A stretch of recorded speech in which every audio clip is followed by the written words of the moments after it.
ऐसो मैल हमारो हमारो, ऐसो मैल हमारो हमारो, ऐसो मैल हमारो, ऐसो मैल हमारो हमारो, ऐसो मैल हमारो हमारो, ऐसो मैल हमारो, ऐसो मैल हमारो साधो भाई, ऐसो मैल हमारो साधो भाई, ऐसो मैल हमारो साधो भाई, ऐसो मैल हमारो साधो भाई, ऐसो मैल हमारो हमारो, ऐसो मैल हमारो साधो भाई, ऐसो मैल हमारो। निर्गुण सगुण वारी है जाकी, निर्गुण सगुण वारी है जाकी, निर्गुण सगुण वारी है जाकी, निर्गुण सगुण वारी है जाकी, निर्गुण सगुण वारी है जाकी, निर्गुण सगुण वारी है जाकी, कहत न वेद विचारो, कहत न वेद विचारो विचारो, ऐसो महल हमारो, ऐसो महल हमारो हमारो, ऐसो महल हमारो, ऐसो महल हमारो। अद्भुत प्रेम रंग रस अद्भुत, अद्भुत प्रेम अद्भुत प्रेम रंग रस अद्भुत, अद्भुत प्रेम अद्भुत प्रेम प्रेम रस अद्भुत, अद्भुत प्रेम रंग रस अद्भुत, अद्भुत नित्य विहारो, अद्भुत नित्य विहारो विहारो, ऐसो महल हमारो हमारो, ऐसो महल हमारो, ऐसो महल हमारो हमारो, ऐसो महल हमारो हमारो, ऐसो महल हमारो। ललित प्रिय सुख रसिक रसिक वर, ललित प्रिय रसिक रसिक वर, ललित प्रिय सुख रसिक रसिक वर, ललित प्रिय सुख रसिक वर, ललित प्रिय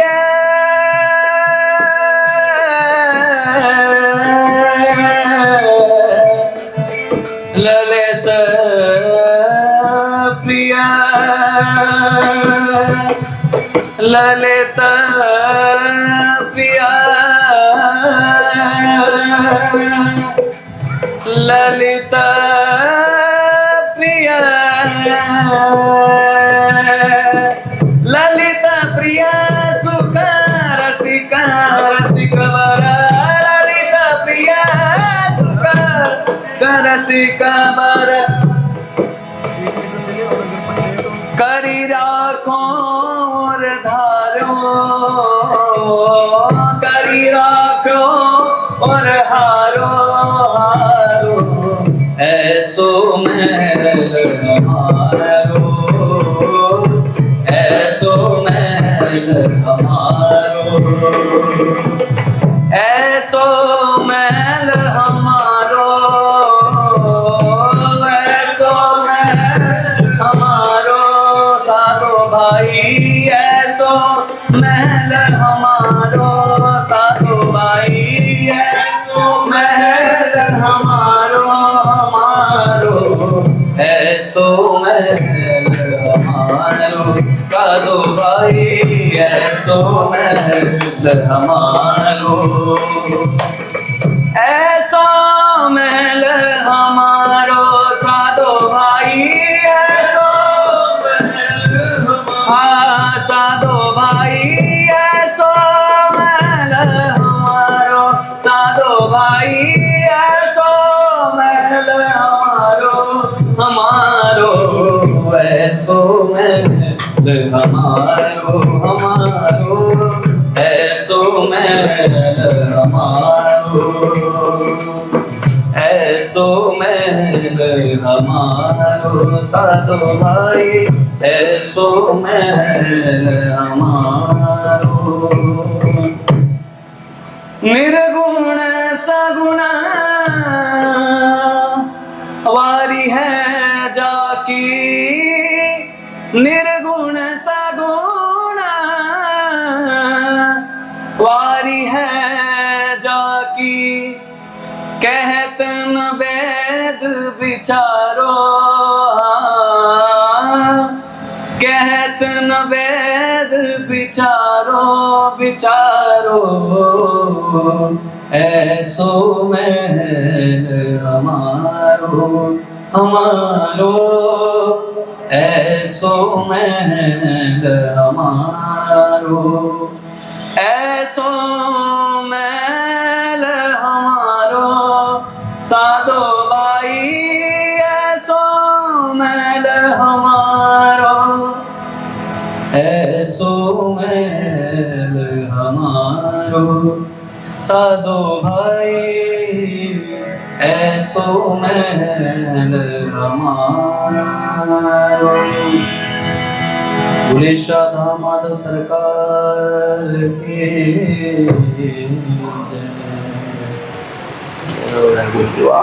गुरु जी बनाओ।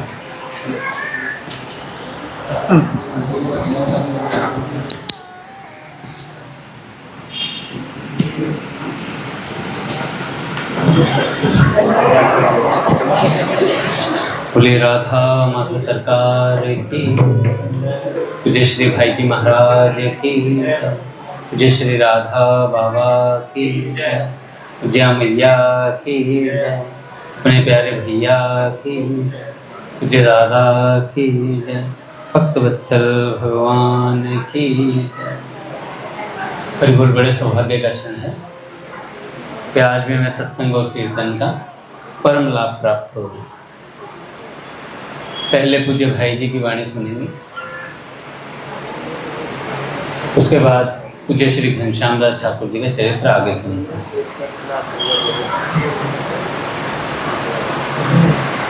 पूज्य श्री भाई जी कहते हैं नैवेद्य पुस्तक में,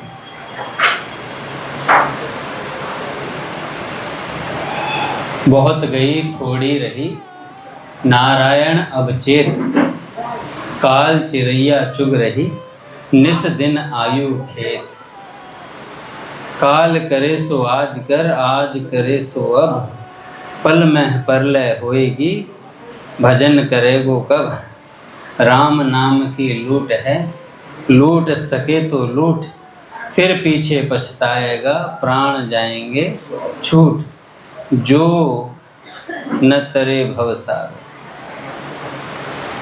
तेरे भावे जो करो भलो बुरो संसार, नारायण तू बैठकर अपनो भवन बुहार। पूज्य भाई जी कहते हैं नैवेद्य पुस्तक में कि सज्जनों उम्र बीत रही है, रोज रोज हम मौत के निकट पहुंच रहे हैं। वह दिन दूर नहीं जब हमारे इस लोक से जाने की खबर पड़ोसियों में फैलेगी और सगे संबंधियों में फैल जाएगी। उस दिन सारा गुड़ गोबर हो जाएगा। अच्छा, ये सब मेरे नहीं, भाई जी के, भाई जी बोल रहे हैं। उस दिन सारा गुड़ गोबर हो जाएगा, सारी शान धूल में मिल जाएगी, सबसे नाता टूट जाएगा। जिनको मेरा मेरा कहते जीभ सूखती है, जिनके लिए आज लड़ाई उधार लेने में भी इनकार नहीं है, उन सबसे संबंध छूट जाएगा। सब कुछ पराया हो जाएगा। मन का सारा हवाई महल पल भर में गिर जाएगा। जिस शरीर को रोज धो पोंछकर सजाया जाता है, सर्दी गर्मी से बचाया जाता है, जरा सी हवा से परहेज करते हैं और सजावट में तनिक भी कसर नहीं है, वह सोने जैसा शरीर राख में तब्दील हो जाएगा। देखो, जानवर खाएंगे या तो विष्ठा बन जाएगा, सड़ेगा तो कीड़े पड़ जाएंगे। यह सब बातें सत्य परम सत्य होने पर भी हम उस दिन की दयनीय दशा को भूलकर याद नहीं करते। यही बड़ा अचरज है। इसलिए युधिष्ठिर जी ने कहा था, प्रतिदिन जीव मृत्यु के मुख में जा रहे हैं, पर बचे हुए लोग अमर रहना चाहते हैं। इससे बड़ा कोई आश्चर्य नहीं है। अतः भाई, बेखबर मत रहो, उस दिन को याद रखो। सारी शेखी चूर हो जाएगी। ये राजमहल, सिंहासन, ऊंची ऊंची इमारतें किसी काम ना आएंगे। बड़े शौक से मकान बनाया था, सजावट में धन की नदी बहा दी थी, पर उस दिन उस प्यारे महल में 2 घड़ी के लिए भी इस शरीर को स्थान नहीं देते। चलो भाई चलो, शरीर सड़ रहा है, फटाफट उठा दें। अरे फलाने आ रहे हैं, गाजियाबाद रेलवे स्टेशन तक पहुंच गए। अरे वो पहुंचे ना पहुंचे, इसको उठाओ यार, सीधा वहीं बुला लो, हिंडन पे आ जाएगा, पास में पड़ेगा। ऐसा ही होता है कि नहीं होता? बता, पर किसी का भी इंतजार थोड़ी करता है।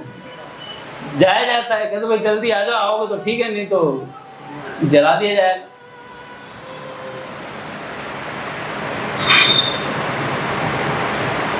घर की सारी मालिकानी क्षण में छिन जाएगी, सारी पद मर्यादा मटिया मेट हो जाएगी। इस जीवन में किसी की कुछ भलाई की होगी तो लोग अपने स्वार्थ के लिए 2-4 दिन तुम्हें कह देंगे बहुत बढ़िया आदमी था भाई, मुझे एक बार 50,000 रुपये उधार दिए थे, मैं दे नहीं पाया। मतलब देना चाहते ही नहीं थे, देना ही नहीं चाहते थे, मन में ही नहीं था, भाव ही नहीं था। सोच ही रहे थे मैं ही एक्सीडेंट कर दूं इसका, मैं ही घर निपटा दूं इसे। अच्छा हुआ मन में तो यही सोच रहा बंदा, अच्छा हुआ निपट गया।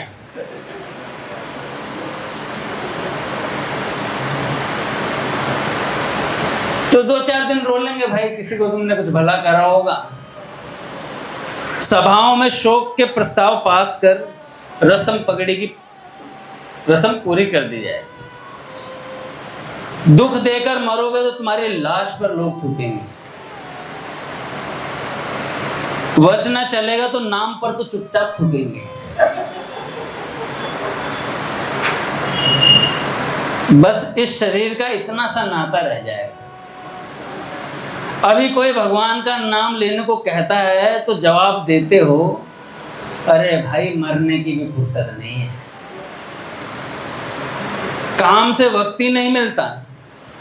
पर याद रखो, उस दिन अपने आप फुर्सत मिल जाएगी, कोई बहाना बचेगा नहीं, सारी उछल कूद मिट जाएगी।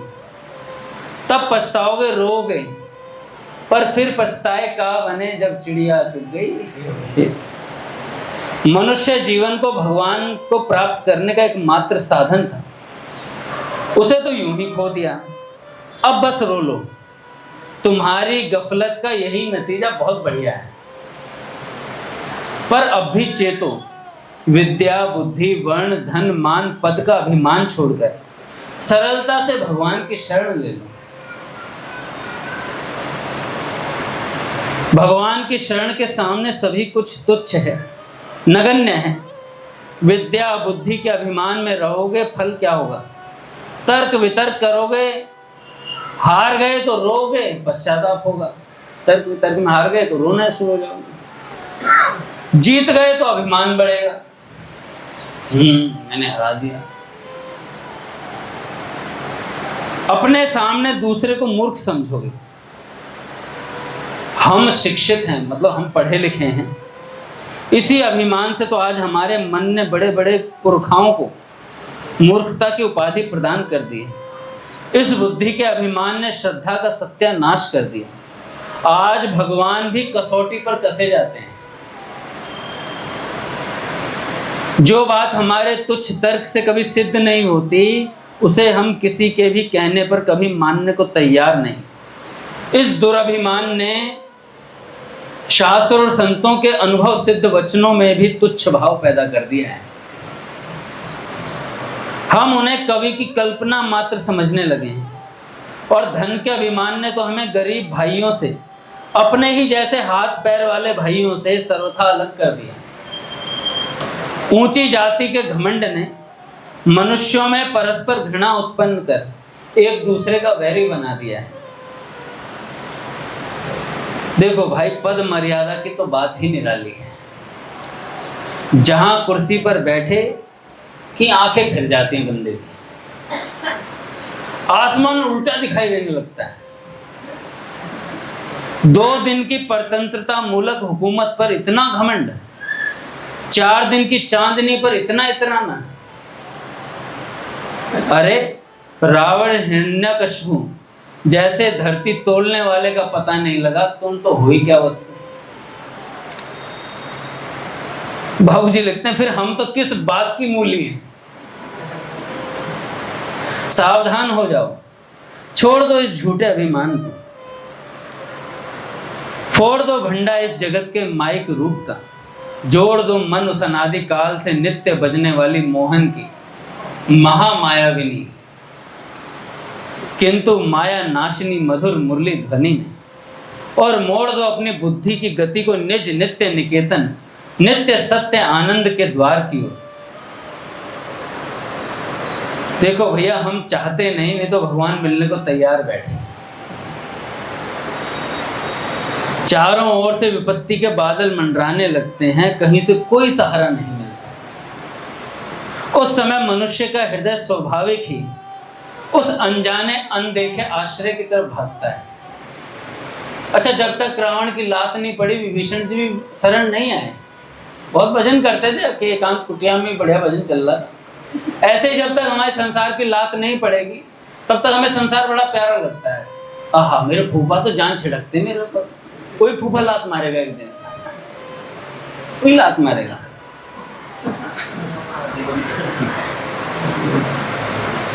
उस समय कोई काम नहीं आता भैया, केवल भगवान की गोद का आश्रय जीव ढूंढता है। उस समय उसके मुख से सहसा यह शब्द निकल पड़ते हैं, प्रभु अब आप ही बचा सकते हैं। उधर से तुरंत उत्तर मिलता है, मां शुचा है, और उसे तत्काल आश्रय मिल जाता है, क्योंकि यह भगवान का विरध है। भगवान ने कहा, तू चिंता मत कर, मैं तेरे सब पापों का हरण कर लूंगा, चिंता मत कर। जो इस प्रकार निराश्रय का आश्रय है, विपत्ति काल का परम बंधु है, सबके द्वारा त्याग दिए जाने पर भी जो सदा साथ रहता है, दलित अपमानित होने पर भी जो हृदय से लगाने को तैयार है, पुकारते ही उत्तर देता है, सदा सब तरह से अभय दान देने को प्रस्तुत रहता है। अरे प्यारे, वो विशाल भुजा फैलाए तुम्हें आलिंगन करने को तैयार है। अरे अभागे जीव, ऐसे परम हितैषी जीवन सखा की भी तू उपेक्षा करता है। अरे उसे हृदय से चाहने और एक बार पुकारने में भी तुझे संकोच मालूम होता है।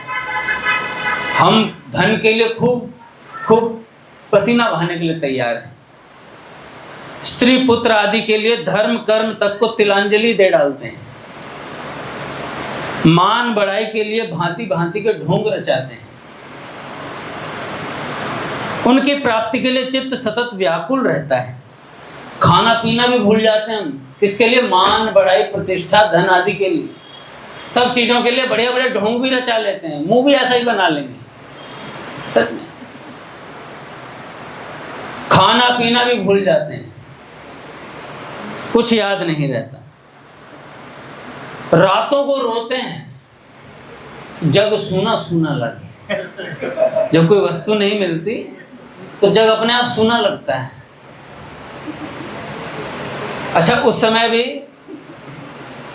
हमें कोई श्लोक याद नहीं आता कि युगायतम निमेष, भगवान के बिना एक निमेष भी युगों के समान लग रहा। प्रभु आइए।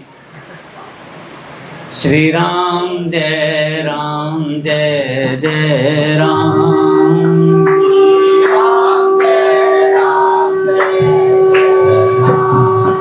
श्री राम जय जय राम, श्री राम जय श्री राम जय जय राम, श्री राम जय जय राम, जय श्यामा जय श्याम, जय श्यामा जय श्याम, जय श्री वृंदावन धाम, जय श्री वृंदावन धाम, जय श्री वृंदावन धाम, वृंदावन धाम। बोली राधा माधव सरकार की जय। तो भैया हम संसार की प्राप्ति के लिए खाना पीना सोना सब भूल जाते हैं, परंतु उस परमात्मा के लिए क्या करते हैं जो हमारा परम धन है? वृंदावन साचो धन भैया, कनक कूट कोटिक लगी तजिए, भजिए कृष्ण कन्हैया, वृंदावन साचो धन भैया।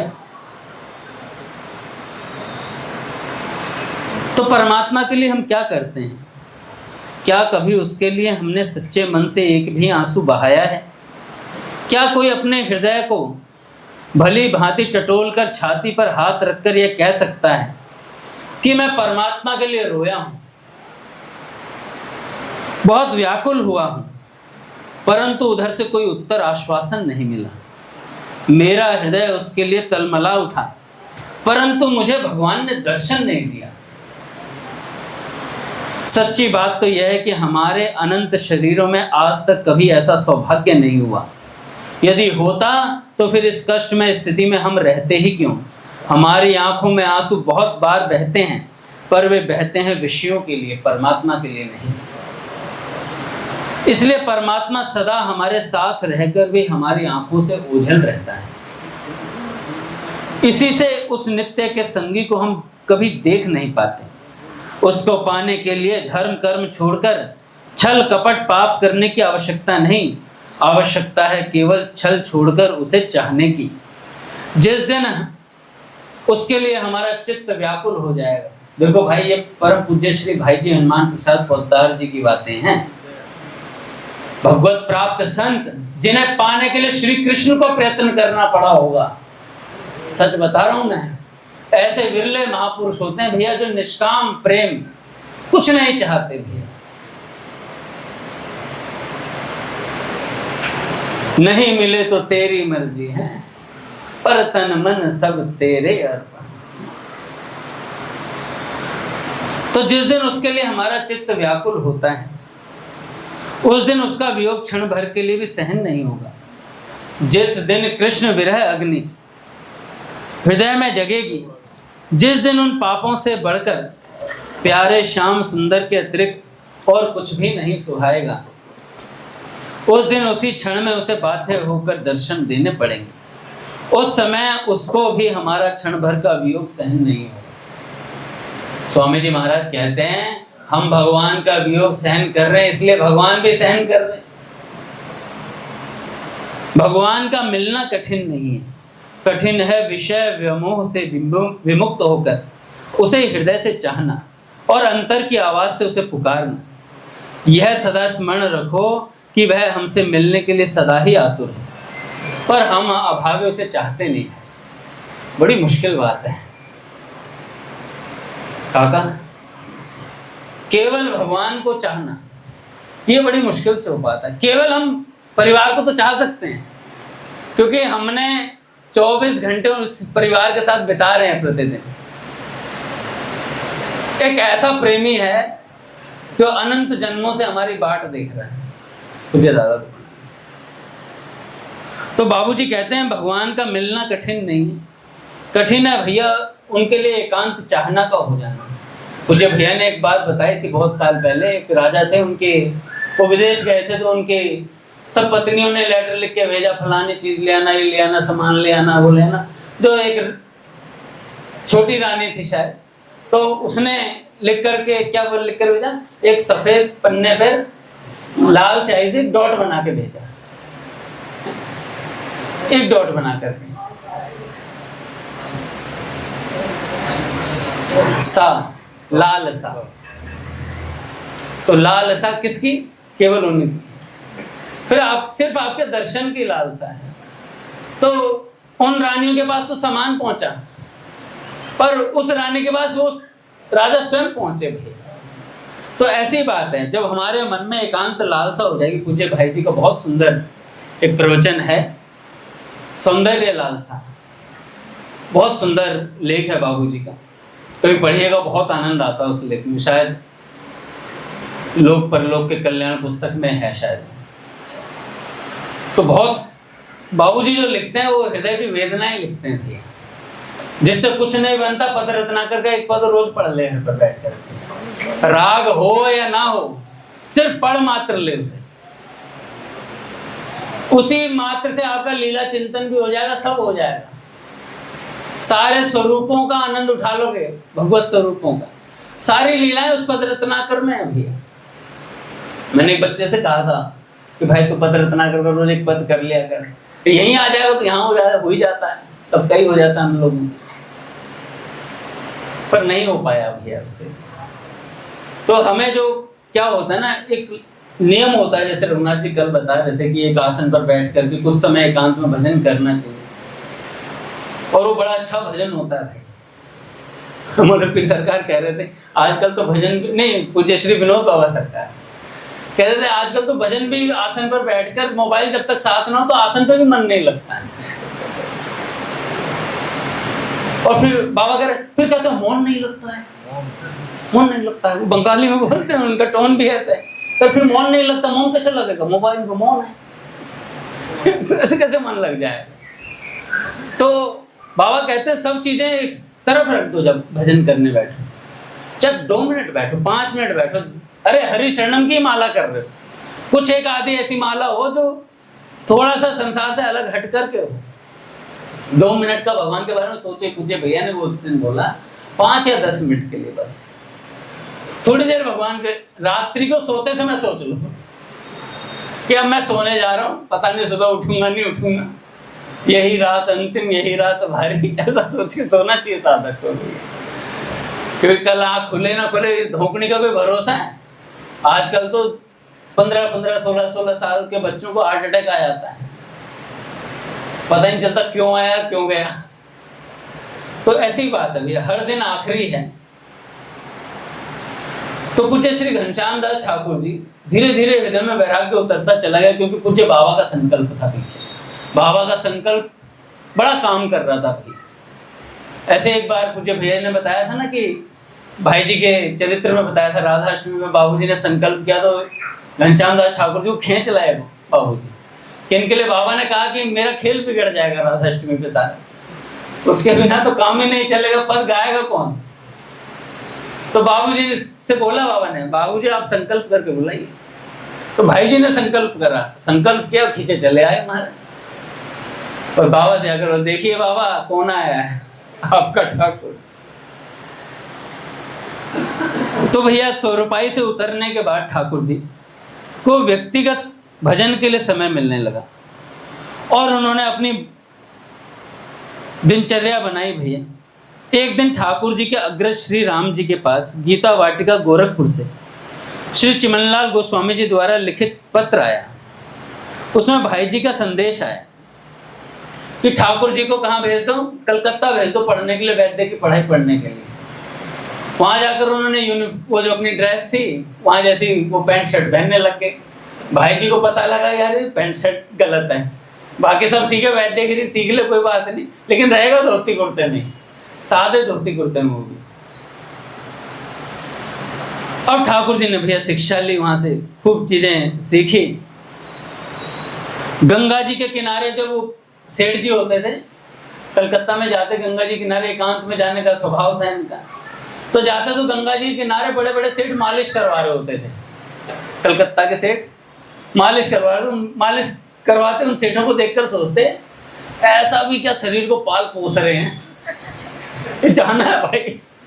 और ठाकुर जी का वैराग्य इतना प्रचंड वैराग्य था, किसी भी व्यक्ति को देखते थे उसकी हड्डियां दिखती थी उन्हें, अस्थि पंजर दिखने लग जाते थे।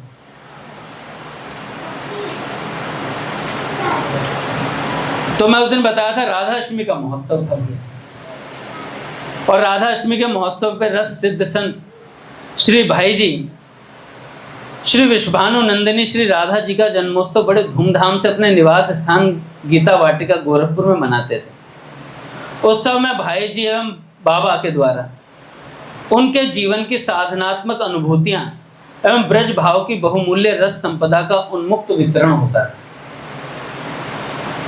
इस उत्सव की छोटी से छोटी प्रक्रियाएं साधना के गंभीर रहस्यों से भरी होती थी। श्री ठाकुर जी इस उत्सव में पूज्य भाई जी के इच्छानुसार प्रतिवर्ष विशेष रूप से आते। अच्छा, भाव के मूर्तिमान स्वरूप भाई जी व पूज्य बाबा को प्रसन्न करना ही ठाकुर जी का एकमात्र लक्ष्य रहता था। इन दोनों संतों की शीतल स्नेहिल दृष्टि व कोमल संस्पर्श को पाकर श्री ठाकुर जी निहाल हो जाते। श्री ठाकुर जी द्वारा पद गान प्रारंभ करते पूज्य बाबा ध्यानस्थ हो जाते। इधर पूज्य भाई जी भी अर्ध निमिलित नेत्रों से भाव समाधि में चले जाते और उपस्थित जन समुदाय यह दृश्य देखकर आह्लाद से भर जाता। एक बार पूज्य बाबा ने कहा, देखो ठाकुर, भगवत पथ अत्यंत कांटों से भरा है। इस रास्ते पर चलने वाले के मार्ग में बहुत विघ्न आते हैं, किंतु तुम्हारे मन में भजन करने की लालसा है तो सबसे पहले तुम्हें रक्त संबंध का मोह त्यागना होगा। जगत के नाते तो प्रत्येक जन्म में नए नए बनते व बिगड़ते रहते हैं, किंतु हमारा श्री कृष्ण से अनंत जन्मों का संबंध है। यदि सांसारिक भोगों की इच्छा हो तो तुम्हें गृहस्थ में जाना चाहिए। और भाई जी की भी इच्छा यही है कुछ कुछ, और वे तुम्हें आदर्श गृहस्थ के रूप में देखना चाहते हैं। यदि उन्होंने इसके लिए तुम्हें आदेश दिया तो तुम क्या करोगे ठाकुर?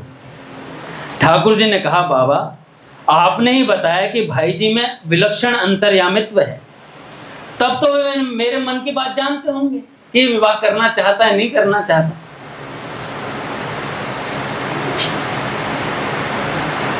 और जानते होंगे तो मुझे गृहस्थ में जाने की आज्ञा देंगे नहीं। यदि उन्होंने आज्ञा दी भी तो मैं क्यों मानूं? जो मेरे मन के भावों को ना जान पाए। इस उत्तर को सुनकर बाबा ठहाका लगाकर हंसे पहले तो, और श्री ठाकुर जी को पूज्य भाई जी के पास ले जाकर बोले, देखिए आपका घनश्याम क्या कहता है। और उनसे सारी बात बाबा ने कह दी। भाई जी ने कहा, ठीक ही तो कहा, इसे मैं गृहस्थ में जाने के लिए क्यों कहूंगा। इस बात को सुनकर ठाकुर जी आश्वस्त हो गए। इस बार मन में साधनात्मक लक्ष्य को ध्यान में रखते हुए ठाकुर जी कलकत्ता के लिए रवाना हुए और पूज्य बाबा ने साधना दी उन्हें कि कलकत्ते में रह करके प्रत्येक व्यक्ति में, वस्तु में, परिस्थिति में भगवान का दर्शन करना है। अच्छा सोचो ऐसी किसी को साधना दे दी जाए, बड़ा विलक्षण होता है। कोई चांटा मारे कैसे देखोगे उसमें भगवान को? नहीं देख पाओगे, गुत्थम गुत्था हो जाएगा बंदा। भाई मारा कैसे? अंगद सम्राट, और सम्राट की खाट फटाफट उधेड़ दी उसने। कैसे देखे भगवान? फिर हम वो ऑप्शन निकालते हैं, जैसा भगवान वैसी सेवा दे, जैसा भगवान वैसी सेवा। लेकिन बड़ा मुश्किल होता है। लेकिन पूज्य बाबा ने कहा ठाकुर 100% खरा उतरा इस बात पर। उसने प्रत्येक वस्तु, व्यक्ति, परिस्थिति में भगवान का दर्शन किया। एक दिन ठाकुर जी ने वैद्य जी से वृंदावन जाने की इच्छा प्रकट की। वैद्य जी ने पूज्य श्री भाई जी से पत्र द्वारा अनुमति मांगी। पूज्य श्री भाई जी ने उत्तर लिखा, ठीक है, ठाकुर को वृंदावन भेज दीजिए और आप भी ठाकुर जी के साथ सब परिवार कलकत्ते से वृंदावन चले जाओ, क्योंकि आपके मन में भी बहुत दिनों से वृंदावन वास की इच्छा थी। सो संयोग अच्छा बन पड़ा है। वैद्य जी बहुत प्रसन्न हुए और अब ठाकुर जी के साथ श्रीधाम वृंदावन में निवास करने लगे। श्रीधाम वृंदावन आकर वैद्य जी ने सेठ विधि चंद्र भालोटिया के मकान के गैराज में अपना आयुर्वेदिक दवाखाना खोला और सेवा कुंज के निकट किराए पर मकान लेकर रहने लगे। संयोग से यह किराए का मकान उस गंगा मंदिर के बगल में था जहां पूज्य श्री संत बालकृष्णदास जी महाराज विराजते थे। श्री गंगा मंदिर यमुना पुलिन के निकट राणापत घाट से लगा हुआ बहुत पुराना मंदिर है। इसमें भगवती गंगा की मनोहर प्रतिमा विराजमान है। इस मंदिर में पहले संत श्री राधा रमण चरणदास जी महाराज पूज्य श्री बड़े बाबा जी ने भी कुछ दिन रहकर भजन किया था। इन दिनों पूज्य श्री बालकृष्णदास जी महाराज यहाँ निवास कर रहे थे। इन्हीं संत की अनुभूत लीला का साहित्य ठाकुर जी ने वो पढ़ा, सुनाया था ना मैंने आपको, गोचारण लीला सुनाई थी, पूज्य महाराज जी की लिखी हुई।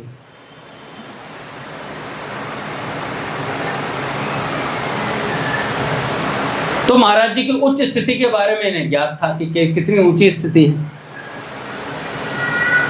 श्री लक्ष्मी नारायण जी वैद्य को पूज्य श्री महाराज जी की उच्च भगवतीय स्थिति के बारे में वृंदावन के अन्य साधकों के द्वारा पता लग गया था। कभी कभी महाराज जी के दर्शन के लिए गंगा मंदिर जाते थे।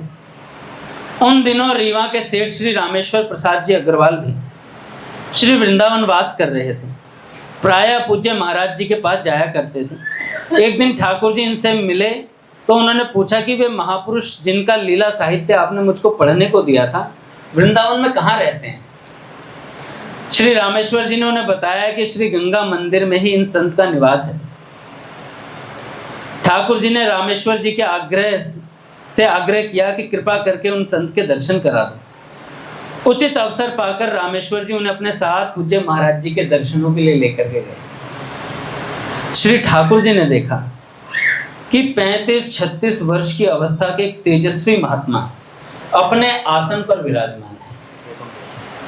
प्रथम दर्शन था ठाकुर जी।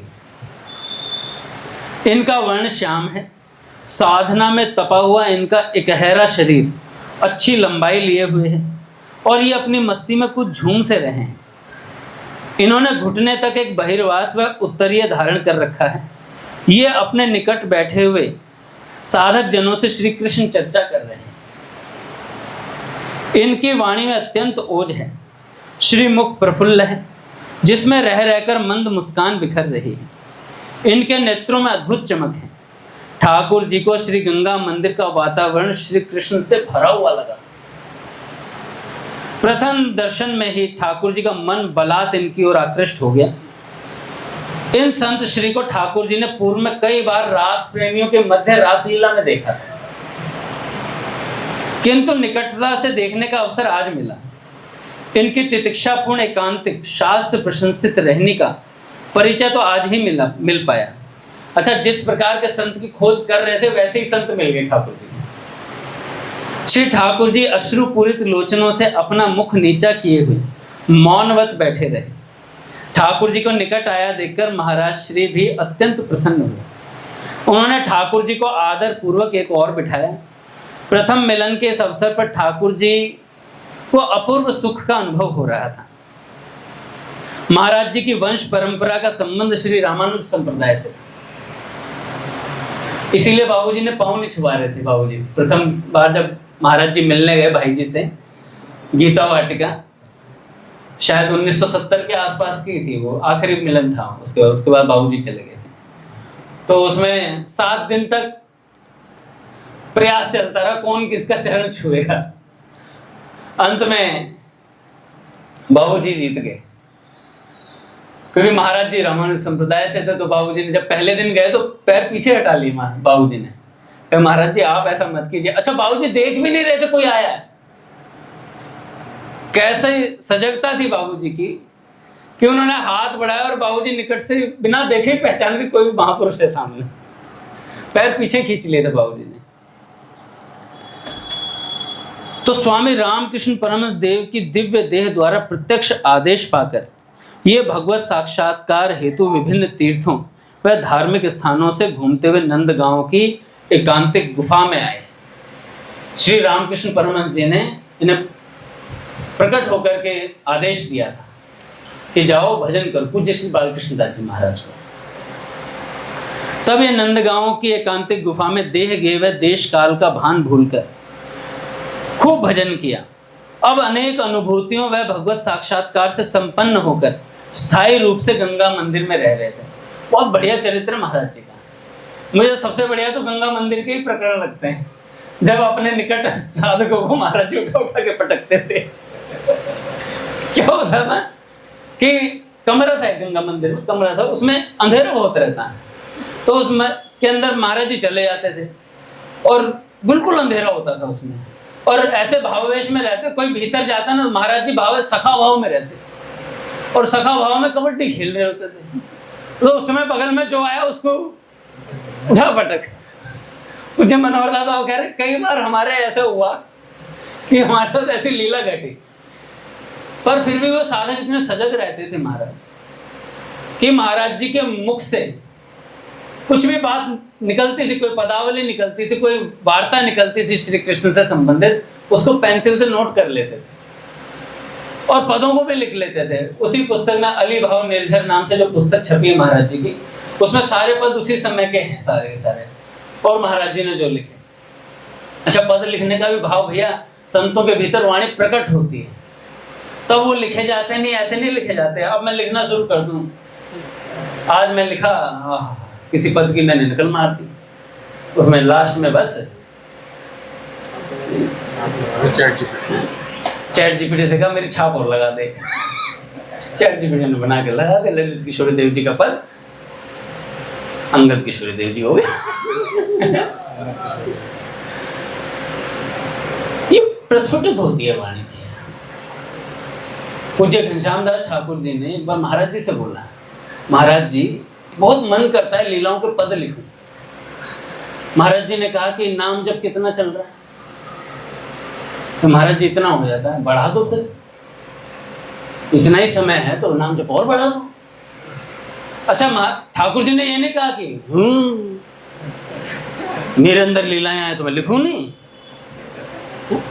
ऐसा कोई प्रतिकार नहीं किया। तत्काल गर्दन नीचे झुकाई और महाराज जी ने बोला हरे कृष्ण महामंत्र की माला बढ़ाओ और बढ़ा दो, नाम जप करो और खूब और बढ़ा दो नाम जप को। पूज्य भैया नहीं आ रहे ना, इसमें चला जाता भी आगे। तो महाराज जी ने एक बार बोला कि भैया नाम जप पर ध्यान दो, ये तो फुलझड़ियां हैं, ये तो फुलझड़ियां हैं। जब ऐसी अवस्था को प्राप्त कर जाओगे ना, अपने आप सब कुछ रस अपने आप प्रकट होता है, प्रकट करने की आवश्यकता नहीं, अपने आप प्रकट होता है। प्याला भरा जाएगा तो छलकेगा ही। श्री कृष्ण जब लबालब संतों के हृदय में भर जाते हैं ना, फिर वो बांटने पे उतारू हो जाते हैं।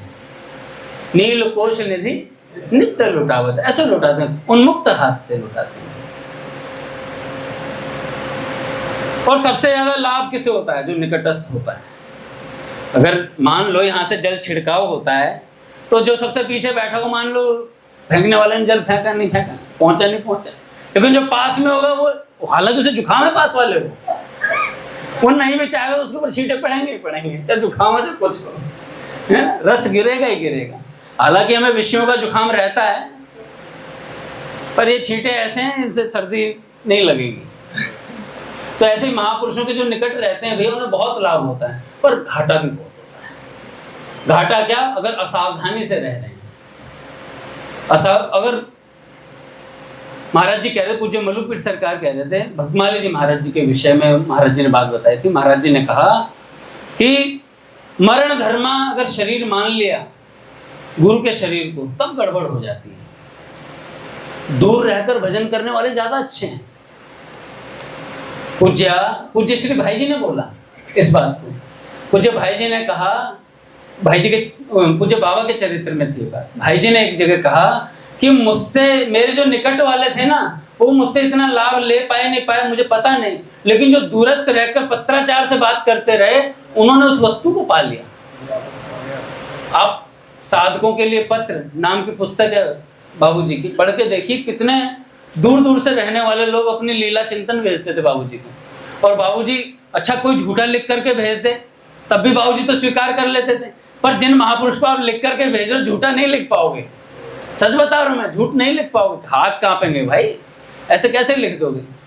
अब मैं भैया से बोल रहा हूँ, भैया मुझे भगवान की प्राप्ति होगी, कल रात श्री कृष्ण आए थे, भैया कहने जाके मंदिर में कीर्तन कर लो, जाके मंदिर में कीर्तन कर लो।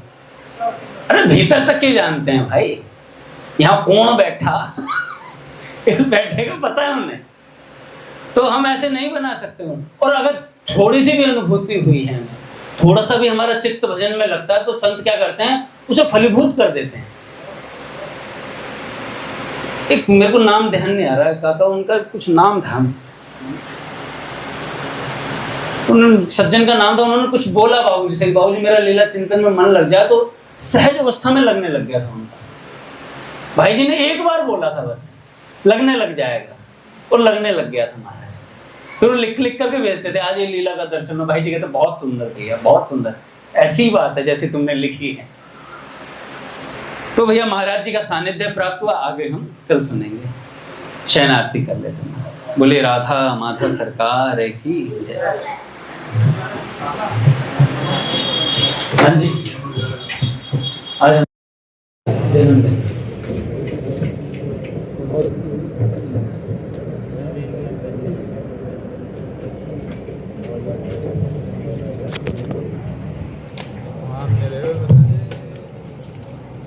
आप नहीं बोला, पैसे खर्च कर दूँ मैं, एक मिनट मैं रिकॉर्डिंग कहाँ चली गई यार, ऐसे मिनिमाइज कर दो ना।